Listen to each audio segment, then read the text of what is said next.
안녕하세요. 약간 아팠던 축구를 하러 갑니다. 아직도 이 편도선이 약간 부은 것 같아서 이렇게 목도리를 했는데요. 걱정해 주신 덕분에 어제보단 많이 나았습니다. 푹 자고 약 먹고 그랬더니 좀 한결 낫네요. 정상 컨디션 아니지만 그래도 할 건 해야겠죠. 오늘 파리는 생테티엔과의 리그안 경기를 펼쳤는데요. 오늘 3톱에는 바르콜라 그리고 하무스 선발 출전했습니다. 바르콜라 그리고 중앙에 하무스 그리고 오른쪽에 덴벨레가 선발 출전했죠. 그리고 이강인 선수 중앙에서 미드필드에서 마이율루 그리고 파비안 그리고 이강인 선수가 중앙 미드필더로 나왔습니다. 평소 비티냐나 에메리 네베스가 뛰었는데 오늘은 마이율루 파비안이 선발 출전했죠. 이강인 선수는 오른쪽 우잘라 오른쪽 메잘라 자리를 해서 덴벨레와 하키미의 연계 플레이를 하고 또 후방에서 플레이메이킹을 하는 그런 좀 지휘하는 그런 역할을 했습니다. 지금 현재 파리는 전체 초점이 22일날 열리는 맨시티전이라서 그때에 맞게서 피지컬이나 컨디션 조절 그리고 팀 전술,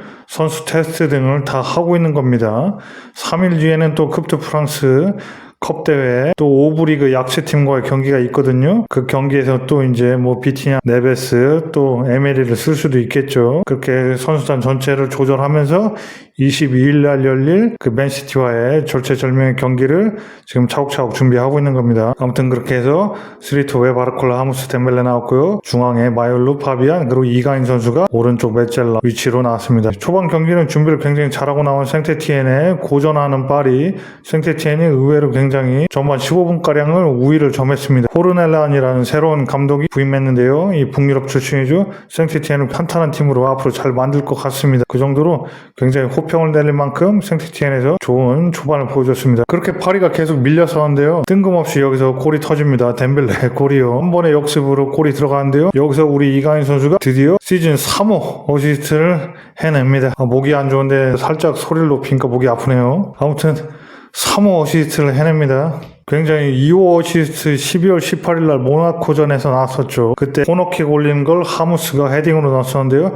그때 이후로 또 언제 나오나 굉장히 걱정이 많았고 하도 떠먹여줘도 뱉어내는 동료들 덕분에 기약이 없어 보이는 그런 어시스트였는데 뜬금없는 상황에서 약간 뜬금없는 상황에서 재밌게 나왔습니다. 덴벨레에게 이강인 선수가 이렇게 가볍게 중앙에서 쭉 측면으로 밀어준 볼이었는데요. 이 덴벨레가 사이드 타고 가다가 파고들면서 안쪽으로 파고들면서 다이렉트로 왼발로 굉장히 강력한 깔리는 슛을 날립니다. 이게 바로 골이 되는데 아주 멋진 골이었죠. 그렇게 이강인 선수가 킬패스 주고 할 때는 뱉어내던 덴벨레 및 동료들이었는데요. 이런 건 어떻게 중앙에서 살짝 주기만 했는데도 알아서 골을 잘 만들어냈습니다. 킬패스도 아닌데 이렇게 골을 만들어낸 덴벨레가 고맙기도 하고 평소에 뱉어냈던 거 생각하면 어처구니 없기도 하고 아무튼 재밌는 상황이죠. 아무튼 이강인 선수의 세 번째 이번 시즌 어시스트 굉장히 값진 어시스트 나왔습니다. 벌써 6골 3어시스트로 거의 공격 포인트 10개에 벌써 근접했죠. 굉장히 좋은 흐름입니다. 이강인 선수. 덴벨레 골이 터진 후에는 또 전반 16분에 이강인 선수의 굉장히 날카로운 슈팅이 나왔는데요. 중앙에서 이렇게 잡고 수비 제쳐낸 다음에 아주 강력한 슈팅, 코너로 날아가는 슈팅을 날렸는데 상대 골키퍼가 단심에도 굉장히 반응력 좋게 펀칭해냈습니다. 이거 아주 좋은 슈팅이고 들어갔으면 좋았겠지만 그래도 굉장히 좋은 슈팅이었죠. 저는 이렇게 골 찬스에서 득점하려는 이강인 선수 의지를 아주 높게 평가합니다. 굉장히 중요한 부분이고요. 우리 채널에서 항상 강조하지만 이강인 선수 같은 용병 선수는 무조건 공격 포인트가 첫 번째입니다. 공격 포인트가 있어야지 팀에서 입지도 살아나고 나중에 팀 내에 계속 계약을 연장하든 다른 팀으로 이적을 하든 무조건 자기 입지나 계약 조건 이런 거에서 전부 다 이런 게 아주 치명적이기 때문에 무조건 공격 포인트를 기회가 되면 무조건 올리려는 그런 욕심이 있어야 됩니다. 이거는 우리나라 선수들도 다 항상 명심해야 되는 부분이고요. 해외에서 뛰는 선수들. 그렇게 해서 이강인 선수 또 슈팅이 나왔고요. 또 22분, 전반 22분에 파리는 하키미가 얻어낸 이렇게 PK, 하키미가 얻어낸 PK에서 덴벨레가 또다시 득점을 하면서 2대 0으로 앞서 나가게 됩니다. 근데 이때부터 또 덴벨레 선수 좀 탐욕이 심해지죠. 해트트릭을 노리려고 탐욕을 부리고 또한 동료 선수들까지 더불어서 바르콜라나 등등등 전부 다 탐욕을 부리기 시작합니다. 그런 상황에서 흔들리던 생테티엔은 안정을 가져가게 되고 파리는 뭔가 날카로움이 떨어지면서 지지부진한 모습을 보여주게 됩니다. 경기는 파리가 우세하지만 그렇다고 딱히 득점을 하지도 못하고 그러다가 후반에 생테티엔한테 한 골을 얻어맞죠. 프리킥 상황에서. 그 다음에 때문에 조급해진 루치 엘리케 감독 비티냐, 에메리, 두에 등등 기존의 주전으로 쓰던 선수들을 다 투입합니다. 이강인은 굉장히 경기를 잘했기 때문에 계속 남겨두고 결국에는 90분 풀타임을 뛰게 되죠. 결국 경기는 추가 득점 없이 2대1로 마무리되고 승점을 쌓은 파리입니다. 하지만 불편한 승리죠. 16위 팀의 이런 골 결정력으로 쉽게 경기를 가져가지 못하고 이렇게 불안한 모습은 확실히 불편한 승리입니다.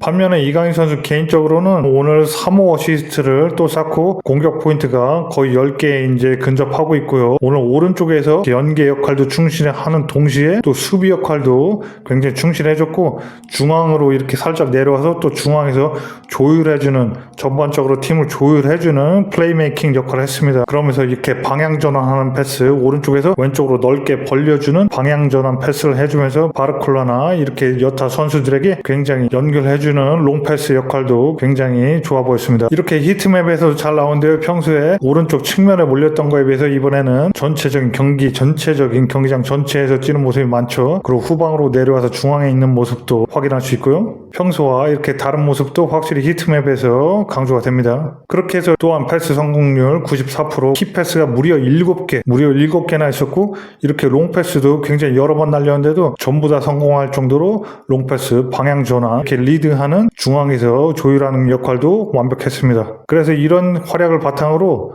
리그왕에서는 덴벨레에게 맨 오브 더 매치 최우수 선수를 줬지만 이렇게 소파 스코어나 여타 중용 웹사이트들에선 이강인 선수를 최우수 선수로 뽑기도 했습니다.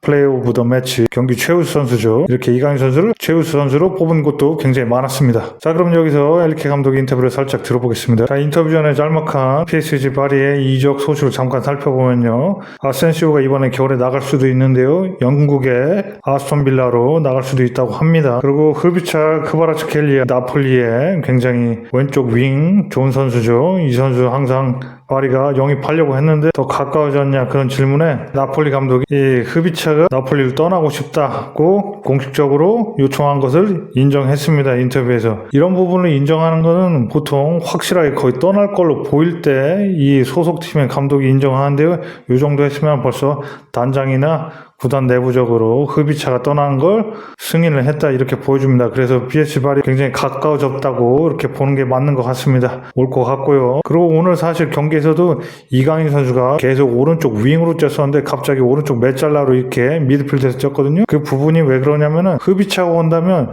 왼쪽에 두에나 바르콜라우 대신 흐비차를 선발로 쓸 겁니다. 그럼 여기 덴벨레가 뛰겠죠. 그럼 중앙에 가짜 9번이나 아니면 하무스가 뛰게 될 거고요. 그래서 오늘 하무스를 주전으로 이렇게 살짝 테스트 해본 것 같기도 하고요. 엘리케 감독이. 그래서 또 이강인을 왜 오른쪽 메잘라로 썼냐.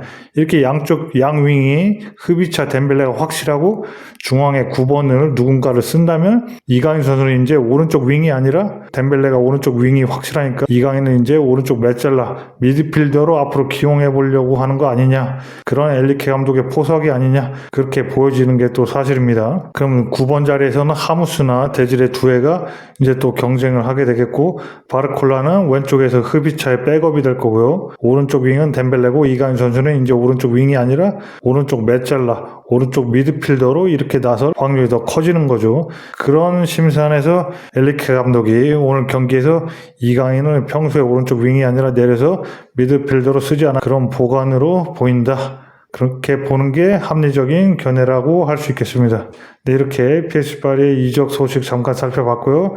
이제 엘리케 감독의 오늘 경기 인터뷰를 보면요. 네, 오늘 경기에서 콜로 무아니와 스크리니아르를 소집하지 않고 이렇게 완전히 벤치에도 앉히지 않고 명단에서 배제하고서 경기를 했습니다. 확실히 아센시오뿐만이 아니라 무아니나 이렇게 스크리니아르도 이번 겨울에 방출하려고 그렇게 하고 있습니다. 오늘 아무튼 굉장히 이래저래 주사위가 뭐 6에서 1로 왔다 갔다 했던 덴벨레지만 아무튼 두 골을 초반에 터뜨려서 좋은 모습 보였던 덴벨레에 대해서 엘리케 감독이 반응을 했는데 기자가 재미있는 반응이라고 이렇게 표현을 했네요. 경기 최우 선수, 리그왕에선 경기 최우 선수가 덴벨레였습니다. 경기 최우 선수로 선출된 덴벨레에 대해서 질문을 받은 엘리케는 팀을 강조했습니다. 매우 행복하지만 덴벨레 경기에 대해서 아무 생각도 하지 않습니다. 아무 생각도 하지 않습니다. 이런 건 좀 이례적이죠. 두 골 터뜨린 선수한테 아무 생각도 안 한다. 이런 건 조금 이례적입니다. 약간 살짝 우회적으로 비판하고 있다고도 할 수 있는 거죠. 두 골 터뜨렸지만 여러 번의 득점 찬스에서 득점을 하지 못했고 굉장히 탐욕스러운 모습을 보여줘서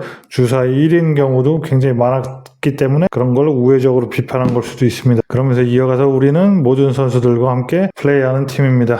덴벨레가 2골 넣은 것은 중요하고 완벽하지만 동시에 전 팀의 모든 선수들을 생각하며 그것이 나에게 가장 중요합니다. 그렇게 하면서 살짝 덴벨레를 우회적으로 비판하면서도 평소 자기 기조처럼 팀이 가장 중요하다. 개별적인 선수보다는 팀이 중요하다. 그런 걸 또 강조하고 있습니다. 그러면서 또 다른 측면에서는 바르콜라를 이렇게 옹호해주고 있습니다. 11월 9일부터 득점을 못 터뜨리고 벌써 지금 얼마 됐죠? 2달이 돼가고 있네요.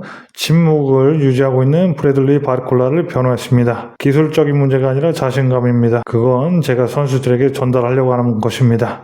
그러니까 자신감 심어주려고 동기부여한다 그거죠. 그러면서 뛰어나고 감각적인 선수입니다. 시즌 초반과 똑같이 지금도 좋지만 득점하지 못한다고 해서 나쁜 바르콜라가 아닙니다. 득점하지 못한다는 건 자신감이 떨어졌다는 거겠지만 뭐가 중요한가? 팀이 중요하다. 그러면서 또 한 번 팀을 강조했습니다. 그러면서 어떤 선수가 약간 비판을 받거나 공격을 받으면 감독 입장에서는 당연히 이렇게 변호를 하게 되어 있습니다. 그 선수가 뭐 정신 자세가 나쁘거나 뭐 완전히 기술적으로 떨어진 선수가 아닌 이상 이렇게 반등을 할 수 있고 아직 어린 선수고 경험이 충분하지 못하니까 이렇게 옹호해주고 다시 살아날 수 있게 힘을 북돋아주는 게 또 감독의 역할이죠. 사실 음바페가 나가면서 대체하기에는 약간 부족했던 게 사실이고 그래서 흡이차를 영입하는 거죠. 나폴리에. 그 다음 또 질문을 보면 기자가 콜로 무아니에 대해서 질문을 했는데 엘리케가 이렇게 그냥 잘라버렸습니다. 말을 끊어버렸죠. 콜로 무아니의 미래가 어떻게 될 거냐 이렇게 기자가 물었는데 엘리케가 놀라운 대답을 했습니다. 야채와 빵은 말할 것도 없습니다. 이렇게 얘기했는데요. 좀 이거를 스페인어로 한번 살펴보죠. 끝에만 보면 될 텐데요. No lo sé. Para mí el mercado es el de la fruta y la verdura y el pan. No hay nada que decir. 이렇게 얘기했습니다. 이게 무슨 뜻이냐면 나는 모르겠다. 메르카도. 시장이란 건 지금 이적 시장을 얘기하는 거죠. 이적 시장을 얘기하는데 엘리케는 말을 이렇게 회피하면서 그냥 우리가 그렇게 식재료 사러 가는 시장으로 이렇게 말을 돌려버렸습니다. 나한테 엘 메르카도 시장이란 거는 뭐 과일이나 야채나 빵 같은 거 사는 데다. 그러면서 말도 안 되는 얘기죠 사실은. 그러면서 이렇게 엉뚱한 소리를 한 거죠. 그러면서 더 이상 말할 건 없다. 난 더 이상 말할 거 없다. 말을 딱 끊어버렸습니다. 그러니까 기자는 이적 시장 물어봤는데 난 몰라. 이적 시장? 난 몰라. 나한테 시장이란 건 뭐 빵이나 뭐 과일이나 야채 사는 데야. 더 말할 거 없는데? 그러면서 말을 돌려버렸습니다. 어떻게 보면은 기자를 살짝 조롱하고 비웃는 그런 측면을 볼 수도 있는 측면이고요. 더 이상 뭐 콜로 무아니한테 뭐 시간 빼앗기고 싶지 않다. 더 이상 말하고 싶지 않다. 어차피 우리가 팔려는 거 다 알지 않냐? 더 이상 물어보지 마라. 그런 식으로 약간 힐란성 기자를 나무라는 듯한 이렇게 굉장히 어떻게 보면 조롱하는 듯한 이렇게 발언이기도 합니다. 프랑스 기자들은 이런 식으로 약간 이해하기 힘들 거예요. 가끔 엘리케 감독은. 이렇게 굉장히 약간 엘리케 감독의 말투인데 이렇게 약간 회피성에 약간 무슨 비현실적인 그런 현실과 괴리되는 이런 표현을 쓸 때가 있습니다. 뭐 스페인 이렇게 문학에서도 이렇게 쓰는 그런 어조기도 한데요. 이런 식으로 회피성으로 말도 안 되는 얘기를 할 때가 가끔 엘리케 감독이 있습니다. 오늘도 같은 얘기를 한 거고요. 이적 시장에 대해서 물어봤는데 그냥 뭐 빵 사고 야채 사는 시장밖에 난 모른다. 말할 거 더 이상 없다. 그런 식으로 회피했습니다. 재밌기도 하지만 약간 조롱성으로 기자를 조롱하는 발언으로 들릴 수 있는 발언이었습니다. 이렇게 해서 엘리케 감독 인터뷰까지 살펴봤고요. 파리는 3일 후에 쿠프 프랑스 32강전 오브리그 팀이죠. 굉장히 살짝 이렇게 격화된 상대와의 경기인데요. 이 경기 또 선수들 어차피 파리는 지금 모든 초점이 22일 날 맨체스터 시티와의 챔피언스리그 경기에 다 가 있기 때문에 또 그 경기 상대로 한 선수들의 체력이나 피지컬적인 그런 준비를 하는 그런 일환으로 쓰일 테고요. 또 뭐 전술적인 테스트를 할 수도 있습니다. 오늘 마율루나 파비안을 주전을 쓴 것처럼요. 아무튼 오늘 이강인 선수는 이렇게 우짤라 오른쪽 미드필더로 뛰었고요. 이게 추후에 말씀드렸다시피 급이차를 영입함으로써 급이차 덴벨레 윙이 딱 주전 윙이 고정되는 그런 효과로 인해서 이제 이강인 선수를 앞으로 미드필더로 쓰려고 하지 않나 그런 보관으로 보일 수 있다. 그런 말씀 또 드리고요. 아무튼 이강인 선수는 오늘 3호 어시스트 기록했고 또 유명 평점 사이트에서도 최우수 선수로 꼽힐 만큼 굉장히 좋은 활약을 했습니다. 굉장히 축하할 일이고요. 다음 경기 오늘 공격 포인트 기록한 것처럼 또 다음 경기 또 공격 포인트 기대하겠습니다. 항상 누차 강조하지만 우리 이강인 선수에게 공격 포인트 포인트가 최우선이다. 그 말씀을 항상 또 드립니다. 그래야지 레알 마드리드 갈 테니까요. 꼭 보고 싶습니다. 우리나라 선수가 레알 마드리드 뛰는 거. 자, 그럼 오늘 축구라리가 영상은 이만 마치겠고요. 오늘 영상이 재밌었으면 구독, 좋아요, 공유 부탁드리고 특히 구독이요. 우리 축구라리가 더욱더 건강하고 재밌고 알찬 소식 가지고 금방 또 찾아뵙겠습니다. 그럼 여러분들 모두 건강 항상 유념하시고요. 또 저희는 금방 뵙겠습니다. 그럼 모두 안녕. Hasta luego.